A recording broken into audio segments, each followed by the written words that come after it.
perform. DJ Delight. Yeah, nitarudia tena vile alisema kama unaona how easy kitu yenye uko na nguvu ya kufanya.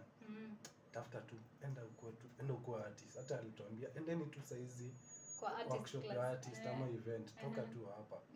Na ni something pia nimeona most of the artists utawork na artist. Gig zote zimeingia na poa. Then one gig imehappen ndio ikapotea like ama pia nyinyi hamjalipwa nyinyi wote wawili. Unajua the artist anapea the manager pia pressure.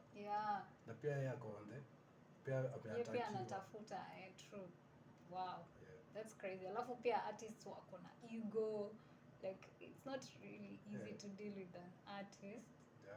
So si kazi rahisi. But so uliamua you wanna do it for the passion. Na pia nataka kuona a world where the artists are appreciated.